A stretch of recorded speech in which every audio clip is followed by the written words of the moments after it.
YouTubers. It's 7 o'clock in the morning on November 28th, and today is my 3-week update. First, I want to give you the numbers. Let me apologize for the quality. I'm always in the car because this is the only time I have any time to make the videos with a hectic family life. But anyway, so today's November 28th. The numbers for today are I have lost 3 pounds this week. I'm at 281.5 for a grand total of 32 pounds. I want to make a couple of suggestions to you today on things that I think I'm seeing that are helpful. You know, I know that 2 and 3 pounds sounds like a good number, but when you're looking at those on a weekly basis and you're up and you're down and you're up and you're down, sometimes they don't sound like such good numbers. And you start saying, geez, Louise, I think I could have done 2 or 3 pounds on my own. Whether or not that's true or not, one thing that kind of I think has helped me is that I started taking my measurements. And I noticed that I had lost 8 inches off of my waist. I lost 3 inches off of my hips. So seeing that on a tape measure, even though it may only be a pound or 2, and at some point I'm sure there will be a stall and there won't be any, but seeing those numbers on a tape measure really makes a big difference. So I think that's a really good idea that you do your measurements. The other thing is, it's really hard when you see the weight coming off at 2 or 3 pounds to not weigh every day. You know, my scale sits right outside my shower, and every day I hop on that scale, and some days it'll be like up 2 or 3 pounds, and then the next day it'll be down 4 pounds. So I kind of caution you about weighing more than once a week too, because I think you can get caught up in that.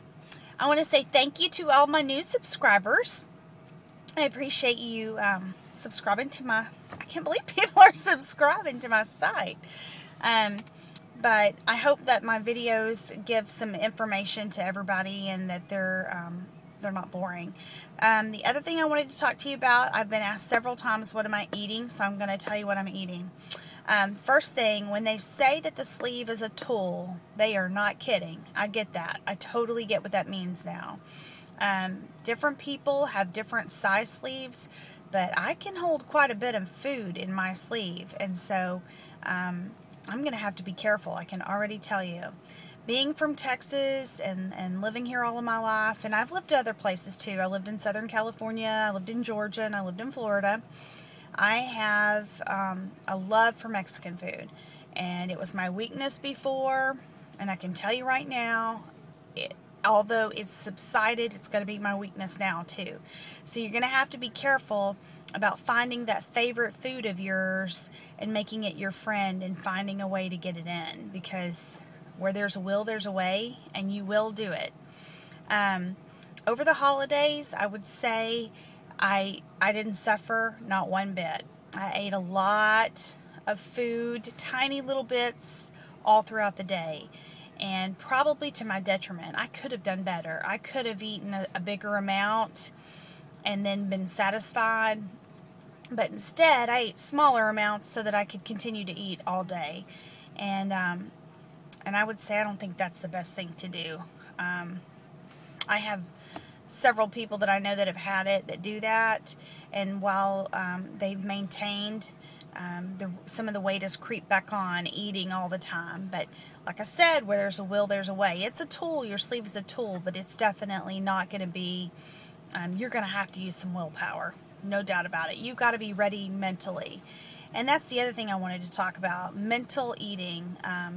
You know, I would say that 90% of the time when I think I'm hungry, if I drink some water, that feeling goes right away. Goes away right away.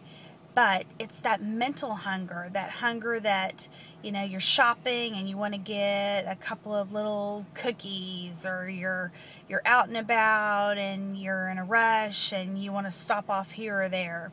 That's the mental stuff that you're going to have to fight.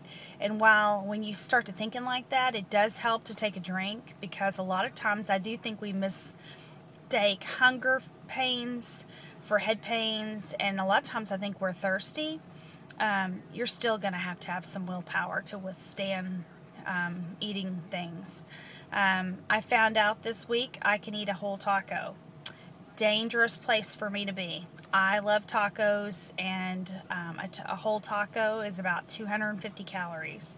And if I could eat that 3 or 4 times a day, then we'd be in trouble. I'd probably be back to not being where I want to be. So I'm just kind of letting you know that. I'm eating really well. It's funny, everybody is really different in this journey. I've heard people get on here and say hot feels much better to them in their stomach, and it goes down way easier. And for me, it's the opposite. A sugar-free popsicle feels so great. Ice cold water feels awesome. I've kind of been turned off by hot coffee.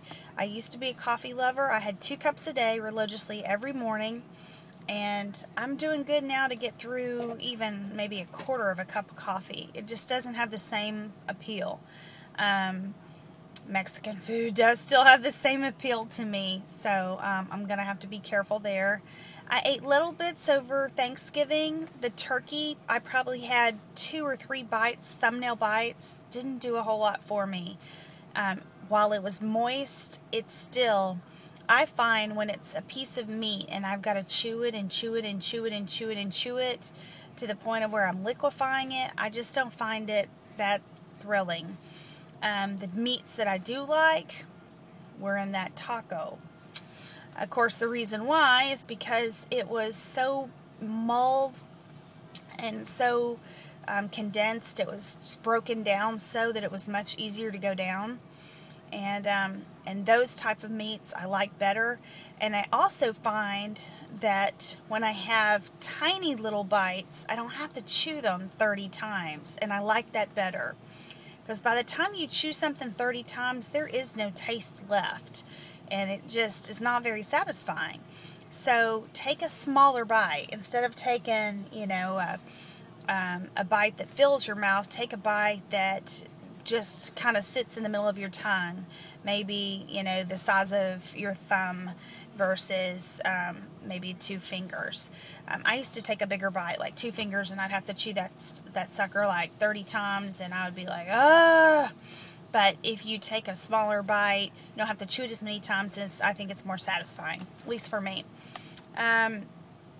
Important to know everybody is different on this journey. I mean, I have watched 1,000,001 videos. I try to watch a lot of the videos of my subscribers so that I can kind of see where they're at in the process. And what I'm finding is none of their journeys are like mine. There are similarities in each person's, but none of them are just like mine. The 1 week, or I actually was on soft solids. No, not soft solids. I was on like soups and purees and liquids and broths for 2 weeks. And those soups tore me up. Those aerated soups, they made my stomach go crazy. And I was eliminating things out of my diet thinking, oh, well, am I intolerant to dairy? And what I found out is the aeration of the soups, the tomato soups and the V8 garden vegetable soups. They just weren't doing well for me. And the minute I hit soft solids and I could eat like egg salad and take a small bite and eat it on a low, reduced fat cracker, I was so much better. So just know that everybody's journey is different, and especially band people. I have several friends that have had bands, and they throw up every single day. Every day they throw up. And I mean, there was one day I had a piece of Melba toast, and it didn't set well, and it wanted to come up, but as far as throwing up every day, I don't do that. I've had one instance where I've thrown up, and it was solely my fault, and I learned from it, which is when it's not going down well, do not drink water. If you drink water as much as you want to, and as much as you think it's going to make you feel better, it's going to come right back up. And I learned that the hard way. So when they say you have to wait 15 to 30 minutes to drink water afterwards, they're not kidding. Because if you want to throw up, you don't feel good, drink some water right after you've eaten and you'll throw up. I got to cut it short today. I've got a busy day, and I hope I've given you information. Thank you, everyone. I enjoyed my turkey.